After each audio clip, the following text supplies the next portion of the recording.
Ethos of Silence. A veteran podcast aims to amplify the voices of veterans, creating a safe space for authentic conversations about their experiences, challenges, and triumphs. We seek to break the stigma surrounding mental health and foster community support, resilience, and understanding.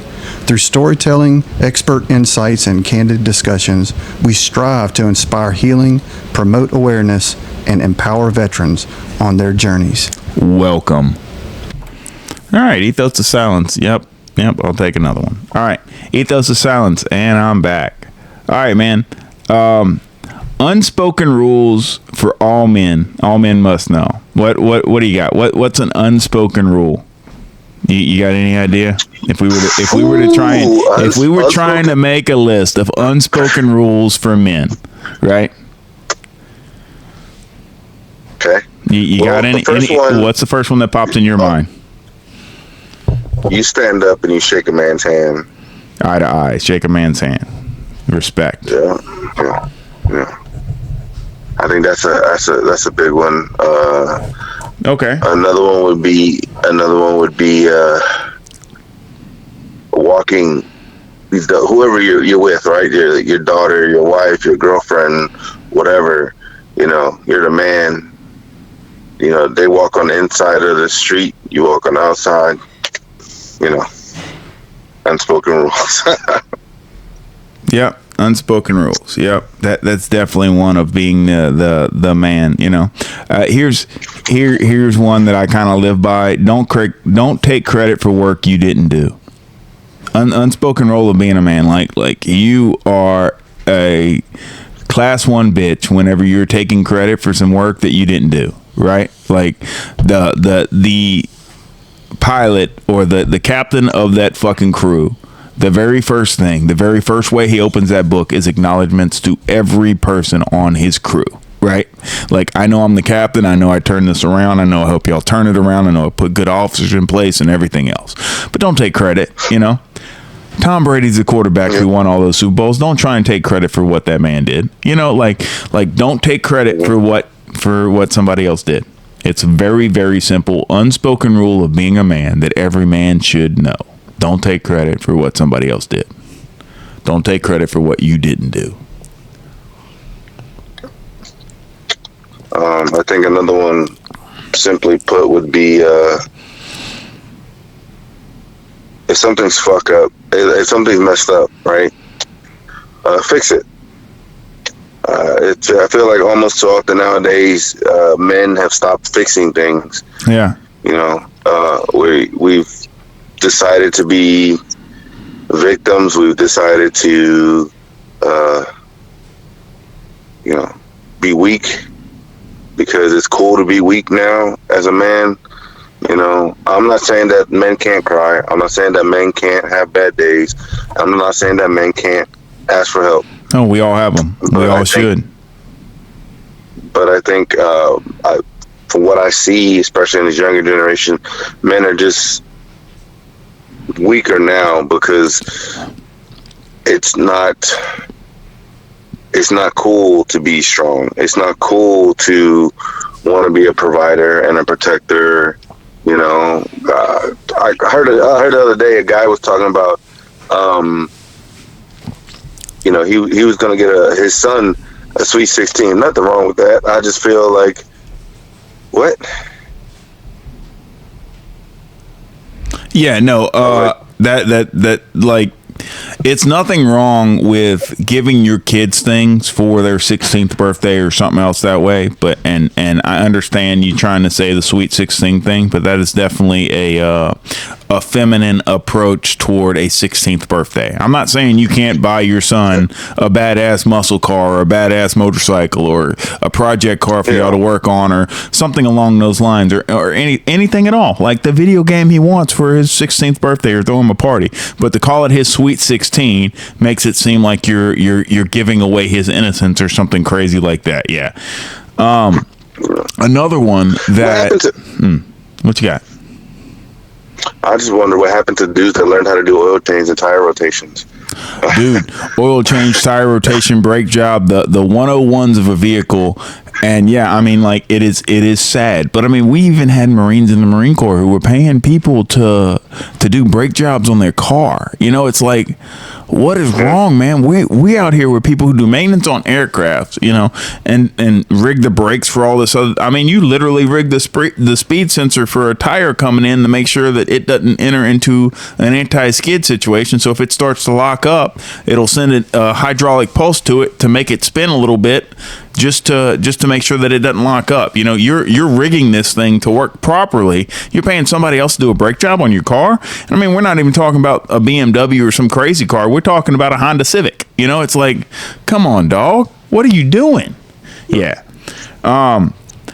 So a big one that kind of plays off what you're saying, you know, if someone is shy or awkward in social situations, you don't point it out. You know, like if Twitch is having a moment, social situations, yes, you know, like if Twitch is twitching out at the Marine Corps ball, sure, you know, hey, look, whatever, don't point it out, right? That's a social situation. If it's happening in a bar room or something like that, now that's a little different, not that big a difference. You know, you're still doing it in a joking, loving manner, but you know, like never point out an awkward situation or somebody that's shy, you know, like in social situations. Let them grow, let them groom, let them turn into that. You know, like you're not trying to solve all their problems in one party. Yeah. Yeah. That's some more A1 bit shit. Like I said, I miss the days, you know, when I was growing up as a kid around my aunt and my uncles and my dad. Yeah. You kind of got that sense that men were men, right? They didn't speak unless they, you know, had something to say. You know, when they did speak, everybody listened because there was a respect thing. There wasn't a whole lot of whining and crying, you know? Yep. Men built the decks in their backyards. They worked the grill, you know? You brought dad a beer, right? When he was watching a sports game, you know what I'm saying? And I guess I hate vodka water. I've learned that's a thing now. Vodka water. Have you had that stuff? I try not to try all these foo-foo things that come out, man. I try not to. There's, you know, like there's vodka water. There's those fruity alcoholic drinks. Hey, even Monster now has alcohol in it. Hey, look, every the stock market's the worst thing that happened to America. I mean, funding is great, but the fact of a company constantly trying to increase its bottom line, so it needs to continue to add share revenue and continue to buy up and gobble up the small man or the small businesses or all this other different stuff. It's complete and utter corporate greed. And it's just ridiculous for all these things that are entering all these other different things, you know? Like, if somebody was going to get drunk, they were going to mix a drink. Like, there's no reason to create a new flavor of vodka or this, that, the other. But, I mean, with each their own, I guess. And these big companies, as long as they continue to pay the paychecks to somebody somewhere and they're profitable in what they're doing, they're going to continue to do it. But I think that's kind of the drinking. Somebody who can actually handle their alcohol, handle their liquor, you know, you learn that. But some things, you know, like no matter how drunk you get, and joking around with friends is one thing, but like another grown man to grown man, you know, you never disrespect their job, their career, no matter what it is. You know, like he's a man. He's decided he's going to do this. It's going to have XY income for doing XY, and they're going to take care of their family with that income. You know, like as long as they're being a man and doing what they're supposed to do with the money they have coming in and managing their finances, you never disrespect the man for his job, his career, the path he decided to take in life. You know, I'd say never insult the cooking when you're the guest in somebody else's home. Right? Like you're a guest in their home. They invited you over. They, you know, you always tell them, wow, you know, find something out of the entire house that you like, even if it's the fact that they have a nice coffee table or a nice TV, or wow, man, that's cool. Yeah, you've got a really nice location for a home, you know. Like, you said nothing about their house being nice, but damn it, they live on a nice road, you know? Like, wow, it's nice to live this close to work. You got a really nice location. That's not an insult, you know? You're telling them something nice about where they live, you know? And when somebody else is paying for you at a restaurant or something, you know, you always get something cheap. You always get something on the lower side of things. You always get something, you know, that's reasonable, you know. That's funny. My son's gonna kill me for telling this story. He had a buddy whose birthday's in January, so just this month. He took him out to eat, picked up his girlfriend, his girlfriend, and the other one. They all went out to B-dubs, you know. I think it's $20 for 2 meals and 2 drinks and 2 appetizers or whatever, an appetizer, right? So he's with his girlfriend. He picks up the other guy for his birthday, and he's with his girlfriend, you know. And they order all the food, and they're hanging out, and they got a little waitress. And I think it was Monday night for the national championship game, right? So I mean, B-dubs is popping. They got a bunch of people there, right?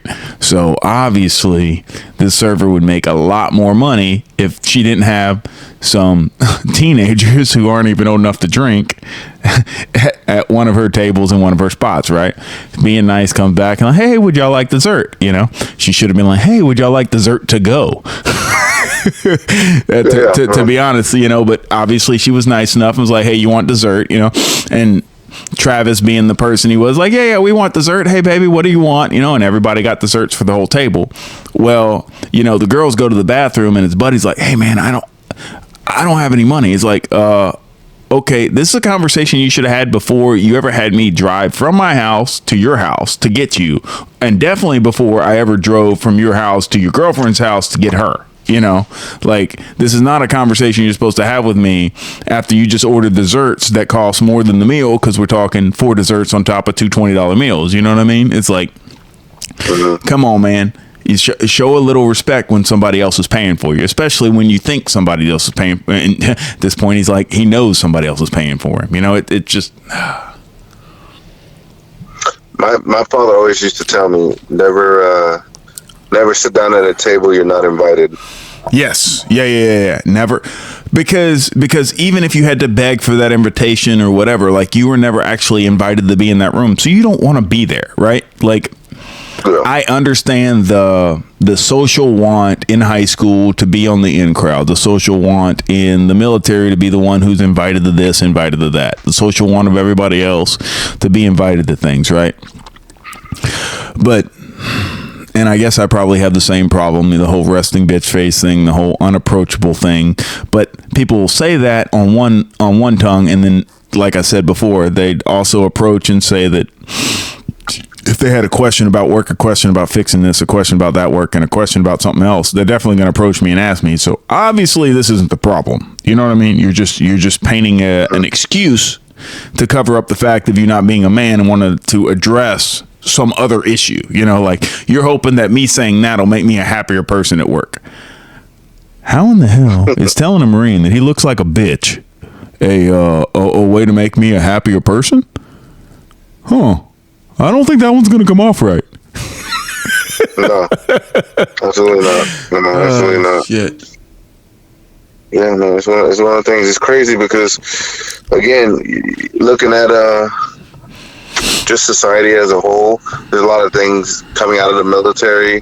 What I'm looking at, what I'm seeing, I just don't like. I just don't like. And it's hard to stay quiet sometimes. It really is. Well, it is, but it isn't, you know, because I never kill my demons. I've taught them patience. He watches from a cage, smiling every time somebody tests the lock.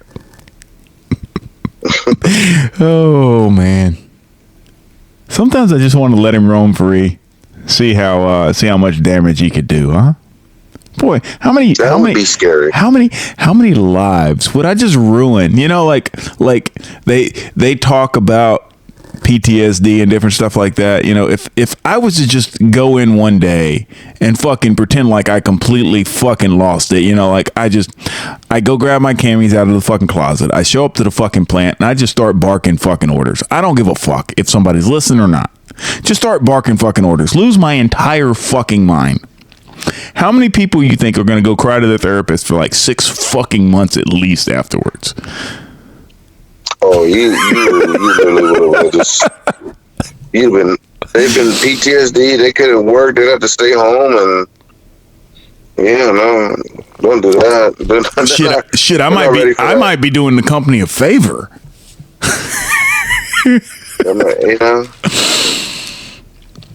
So I sometimes I wonder like if it really is like if we're the problem. But then sometimes I'm like, we can't be, because like we just had successful careers in the military. Our military is the best in the world. You know, like obviously it's working somewhere. Yeah, I hear you. The monster I've created to protect the child inside of me is difficult to manage. I felt that. I felt that. Jeez Louise, that's power, huh? Yeah. Yeah, that's giving power to something. Yeah, well, you know, just like somebody coming up to you and telling you what they told you with rest in bitch face, you know, if you want to destroy me, aim well, because if you miss me, I will not miss you. I have never hated anyone. Yeah. I simply exclude those from my life that disappoint me. You talk to me when you want something. I respond when I'm bored. I like it. I like it a lot. Now I just need somebody to say something to me so I can respond with that. Like I promise I've committed that to memory.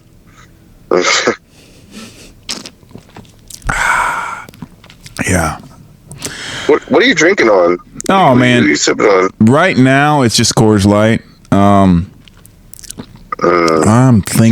thinking really hard about making me a cappuccino and getting some. At this time of night? Yeah, man. Pouring some. I've got some vodka in there that I've been aging with cappuccino, and some cappuccino beans. So then well, I've got cold cappuccino, so I'll pour the cold cappuccino and I'll pour the cold vodka and all that stuff over some rocks and put some whipped cream in there. Man, it's a foo-foo drink, but it'll definitely give me the energy to go all night. Okay. I don't need to know all that. Yeah. I don't need to. Hey, man. Going off that, I'm gonna tell you this right now. Right, it's better to realize you opened the wrong door than to stay in the wrong room. Yeah. I like that. Yeah. So with that, right, and with the fact of us in the military and us grooming where we're planted, at what point do we decide that we're done growing where we're planted and we need to pick up and go somewhere else? Because another thing the military does really good, like we grow where we're planted, but every 5-6 years they give you orders and get you somewhere else. You know what I mean? Like, so despite of how immaculate you can have something running, they move you along. You know, like change is not my enemy anymore. Like, I don't like it. It's not the most comfortable thing in the world, but it's nowhere near my enemy. It's nowhere near the worst thing that can happen. You know what I mean? Like, my wife deciding that she wants to run off and try and find greener pastures, good fucking luck. You know what I mean? Like, good luck. It is what it is, dog. I think you know, I do miss it sometimes, the constant moving around. You know, that I do miss it sometimes. Well, I mean, we can recreate that right here, man. That's what this podcast can do. I mean, even if we're just podcasting, I'm posting and nobody's listening, I care less. Somebody one day is going to stumble upon this and think they found the greatest gold in the universe. And even if I've just got 10 guys out there that enjoy cracking open a beer and listening to one of the podcasts and drifting off and being like, you know what? I've been to Iraq. I've been to Afghanistan. I've been on a little boat cruising the world, you know, or listening to any of the other guys who've been in the Air Force or been in some of the veterans I've got that parachuted into different places. He did 20 years in the Army as just a parachute rigger, so he's jumped with multiple parachutes, you know, in different countries all over the world. There was an Air Force guy who was a weatherman who jumped at Normandy. It's like, dude, like there's some just amazing things that people have done, that you do stuff like that, and then you turn around and somebody's asking you, hey man, did you put enough dirt in the machine? Motherfucker, you put 20 grams in the machine. I know how to calibrate a fucking scale. I also know how to calibrate a lightning pod to make sure that a JDAM will fall through a window, you know, on a laser designated area that somebody on the ground did. So yeah, I put 20 grams in the fucking machine. That's your number. Get the fuck out of here. You know, like, people, they love to question you. I know what I'm doing. You go do what you're supposed to do.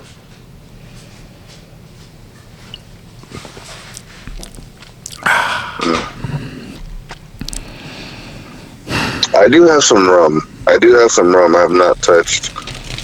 So I might, you know, have a finger or two of that. You know what? Let me close this one off and let me jump into something personal for me and see where it takes us. We got like 10 minutes left on this one, but got a feeling that this is going to take us somewhere that you're going to have quite a bit to say about it.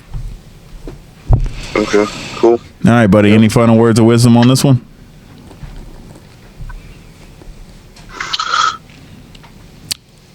Control your liquor. Control your liquor, huh? I'll tell you what, you liquor right, you won't have to control anything. You'll be in control of everything. Ooh, stop it. Iron sharpens iron sharpens iron. Iron sharpens iron, baby. We out. We now have a moment of silent prayer for those still in the battle, for our departed comrades, for those missing in action, and for those held as prisoners of war.